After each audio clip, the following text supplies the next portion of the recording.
ഇന്ന് ഞാൻ ചെയ്യാൻ പോകുന്നത് വാഴയ്ക്കയും പച്ചപ്പയറൊക്കെ വെച്ചിട്ടുള്ള ഒരു മെഴുക്കുവരട്ടിയുടെ റെസിപ്പിയാണ്. അപ്പം നിങ്ങൾക്ക് കാണുമ്പോൾ തന്നെ അറിയാം ഇത് എത്ര ഈസിയാണോ ഉണ്ടാക്കാമെന്ന്. അപ്പം നമ്മുടെ വീട്ടിലൊക്കെ എപ്പോഴും കാണുന്ന രണ്ട് വെജിറ്റബിൾസ് ആണല്ലോ ഇത്. അപ്പം കയ്യിലുള്ളവരൊക്കെ വീഡിയോ ഒക്കെ കണ്ടിട്ട് മറക്കാതെ ട്രൈ ചെയ്ത് നോക്കണം കേട്ടോ. പിന്നെ ചോറിൻ്റെ കൂട്ടത്തിലൊക്കെ കഴിക്കാൻ നല്ല ടേസ്റ്റുമാണ്. അപ്പോൾ നമുക്ക് ഇതെങ്ങനെയാണ് ചെയ്യുന്നതെന്ന് നോക്കാം. ഞാനിതിലേക്ക് ഒരു 1/4 കിലോ പയറാണ് എടുത്തേക്കുന്നത്. പിന്നെ 2 ഏത്തവാഴയ്ക്ക എടുത്തിട്ടുണ്ട്. ആദ്യം നമുക്കിത് രണ്ടും നന്നായിട്ട് കട്ട് ചെയ്തെടുത്ത് നല്ലപോലെ കഴുകിയിട്ട് വേവിച്ചെടുക്കണം. അപ്പോൾ ആദ്യം നമുക്ക് ഈ പയറൊന്ന് കട്ട് ചെയ്തെടുക്കാം. ഞാനിതുപോലെ നീളത്തിലാണ് കേട്ടോ കട്ട് ചെയ്തെടുക്കുന്നത്. പിന്നെ ഇതിൻ്റെ രണ്ടിൻ്റെയും വേവൊക്കെ വ്യത്യാസമാണല്ലോ, അതുകൊണ്ട് ഞാൻ ഒന്നിച്ചല്ല വേവിക്കുന്നത്, സെപ്പറേറ്റ് ആയിട്ടാണ്. ആവശ്യത്തിന് ഉപ്പും ഒരു 1/4 കപ്പ് വെള്ളം കൂടി ചേർത്തിട്ട് നമുക്ക് ഈ പയർ ഒരു മീഡിയം ഫ്ലെയിമിലിട്ടിട്ട് വേവിച്ചെടുക്കാം.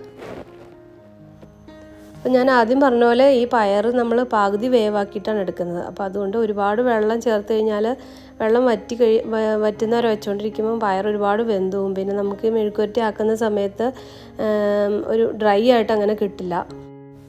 ഇനി അഥവാ വെള്ളം വറ്റി കഴിഞ്ഞിട്ടും പയർ വെന്തിട്ടില്ല എന്ന് തോന്നുവാണെങ്കിൽ ഒരല്പം വെള്ളം കൂടി ചേർത്തിട്ട് ഒരിത്തിരി സമയം കൂടെ വെച്ചാൽ മതി കേട്ടോ. പിന്നെ എപ്പോഴും ചെറിയ തീയിലിട്ടിട്ട് വേണം വേവിച്ചെടുക്കാൻ, അല്ലെങ്കിൽ പെട്ടെന്ന് വെള്ളം വറ്റിപ്പോവും. അപ്പോൾ ഈ പയർ വെന്ത് വരുന്ന സമയം കൊണ്ട് നമുക്ക് വേഗം വാഴയ്ക്കയും കൂടെ അരിഞ്ഞെടുക്കാം. പിന്നെ ഈ വാഴയ്ക്കയിലൊക്കെ ചെറിയൊരു കറ ഉണ്ടാവുമല്ലോ, അപ്പോൾ അത് പോകാൻ വേണ്ടിയിട്ട് നമ്മളിത് കഴുകാനെടുക്കുന്ന വെള്ളത്തിലേക്ക് ഒരു 1/2 ടീസ്പൂൺ വെളിച്ചെണ്ണ ഒഴിച്ചിട്ട് ഈ അരിഞ്ഞു വെച്ച വാഴയ്ക്ക അതിലൊരു 5 മിനിറ്റ് ഇട്ട് വെച്ചിട്ട് 2-3 പ്രാവശ്യം കഴുകിയെടുത്തു കഴിഞ്ഞാൽ കറയെല്ലാം പോയിക്കോളും. ഇത് മിക്കവാറും എല്ലാവർക്കും അറിയുന്ന കാര്യം തന്നെ ആയിരിക്കും, എന്നാലും അറിയാത്ത ആരെങ്കിലും ഉണ്ടെങ്കിലോ എന്നോർത്ത് ഞാൻ ജസ്റ്റ് പറഞ്ഞതേ ഉള്ളൂ കേട്ടോ. ഇതുപോലെയാണ് ഞാൻ അരിഞ്ഞേക്കുന്നത്.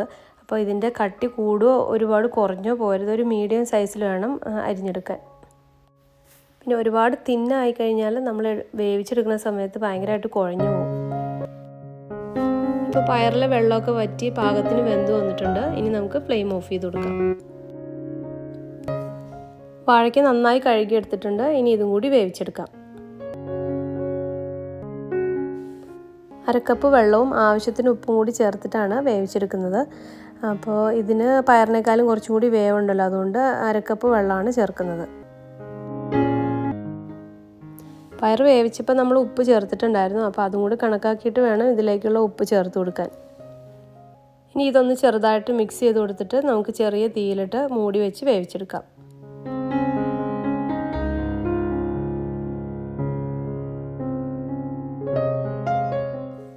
ഇടയ്ക്ക് 1-2 പ്രാവശ്യം തുറന്ന് നോക്കിയിട്ട് അടി പിടിക്കാതിരിക്കാൻ വേണ്ടിയിട്ട് ചെറുതായിട്ടൊന്ന് മിക്സ് ചെയ്തും കൂടെ കൊടുക്കുന്നുണ്ട്.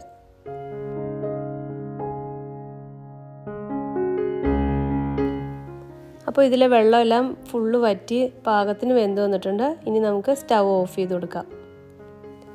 ഇപ്പോൾ വെജിറ്റബിൾസ് 2 നമ്മൾ വേവിച്ചെടുത്തിട്ടുണ്ട്. ഇനി ഈ ചൂടായ പാനിലേക്ക് നമുക്ക് ആവശ്യത്തിനുള്ള വെളിച്ചെണ്ണ ഒഴിച്ചു കൊടുക്കാം. ഞാൻ ഇതിലേക്ക് ചേർക്കാൻ വേണ്ടിയിട്ട് ഒരു 1/2 കപ്പ് ചുവന്നുള്ളി ചതച്ചെടുത്തിട്ടുണ്ട്. അത് ഈ ചൂടായ എണ്ണയിലിട്ടിട്ട് നന്നായിട്ടൊന്ന് വഴറ്റിയെടുക്കണം. ഇതിലേക്ക് ആവശ്യത്തിനുള്ള കറിവേപ്പിലയും കൂടെ ചേർത്ത് കൊടുത്തിട്ടുണ്ട്. പിന്നെ ഈ ചുവന്നുള്ളിക്ക് പകരം സവാള ചേർത്ത് കഴിഞ്ഞാൽ ഇത്രയും ഒരു ടേസ്റ്റ് കിട്ടില്ല. അപ്പോൾ അതുകൊണ്ട് നിങ്ങൾ ചെയ്യുന്ന സമയത്ത് കയ്യിൽ ചുവന്നുള്ളി ഉണ്ടെങ്കിൽ അത് തന്നെ വെച്ചിട്ട് ചെയ്യുമായിരിക്കും കേട്ടോ നല്ലത്. അപ്പോൾ നമ്മൾ ചേർത്ത് കൊടുത്ത് ചുവന്നുള്ളിയൊക്കെ ചെറുതായിട്ടൊന്ന് വഴന്നു വരുന്ന സമയത്ത് അതിലേക്ക് ഒരു 1/4 ടീസ്പൂൺ മഞ്ഞൾപ്പൊടി ചേർത്ത് കൊടുക്കാം.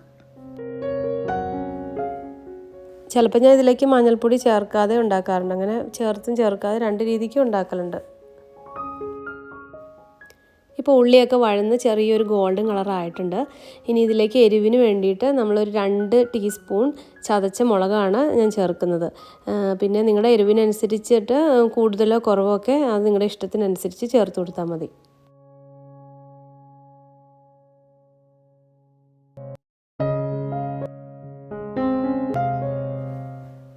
ഇപ്പോൾ മുളകിൻ്റെ പച്ചമണമൊക്കെ മാറി നന്നായിട്ടൊന്ന് വഴന്നു വന്നിട്ടുണ്ട്. ഇനി നമുക്ക് ഇതിലേക്ക് ആ വേവിച്ച് വെച്ചിരിക്കുന്ന പച്ചക്കറികൾ ചേർത്ത് കൊടുക്കാം. ഇനി ഇതെല്ലാം കൂടിയിട്ട് നന്നായിട്ടൊന്ന് മിക്സ് ചെയ്ത് കൊടുക്കുക. അതിനുശേഷം ഒരു 5-6 മിനിറ്റ് നമ്മൾ ഇതൊന്ന് മൂടി വെച്ച് കൊടുക്കണം. അപ്പോൾ അത് നമ്മൾ ഹാഫ് വേവാക്കിയിട്ട് എടുത്തുകൊണ്ട് കുറച്ചും കൂടി ഒന്ന് സോഫ്റ്റായി വരാൻ വേണ്ടിയിട്ട് അതിലെ ഒരു ചൂടും ഈർപ്പമൊക്കെ കൊണ്ടിട്ട് മൂടി വയ്ക്കുമ്പോൾ നന്നായിട്ട് ഒന്നും കൂടി സോഫ്റ്റായിട്ട് വരും. അപ്പോൾ അതിന് വേണ്ടിയിട്ട് നമ്മളൊരല്പസമയം മൂടി വെച്ച് കൊടുക്കാം. പിന്നെ ഇടയ്ക്ക് തുറന്ന് നോക്കിയിട്ടൊന്ന് മിക്സ് ചെയ്തും കൂടി കൊടുക്കണം കേട്ടോ. ഇപ്പോൾ ഇത് കുറച്ചൊന്ന് സോഫ്റ്റായി അതുപോലെ നല്ല രീതിയിലായി വന്നിട്ടുണ്ട്. ഇനി നമുക്കിത് തുറന്ന് വെച്ചിട്ട് എങ്ങനെ ചെറിയ തീയിൽ, ഇപ്പോഴും ചെറിയ തീയിൽ തന്നെയാണ് ഇട്ടിരിക്കുന്നത്. അപ്പോൾ അങ്ങനെ തന്നെ ചെറിയ തീയിലിട്ട് വെച്ചിട്ട് എത്രത്തോളം ഡ്രൈ ആയിട്ട് വേണോ അതനുസരിച്ചിട്ട് സമയം കൂടുതൽ നമ്മൾ വെച്ച് കൊടുത്തിട്ട് ഇങ്ങനെ ഇളക്കി അങ്ങനെ ഡ്രൈ ആക്കി എടുക്കണം. അപ്പോൾ ഓരോരുത്തരുടെ ഇഷ്ടത്തിനനുസരിച്ച് കൂടുതൽ ഡ്രൈ ആയിട്ട് വേണമെങ്കിൽ അങ്ങനെ കുറച്ച് സമയം കൂടുതൽ വെച്ചാൽ മതി. അങ്ങനെ നമ്മുടെ മെഴുക്കുവരട്ടി ഇവിടെ റെഡി ആയിട്ടുണ്ട്.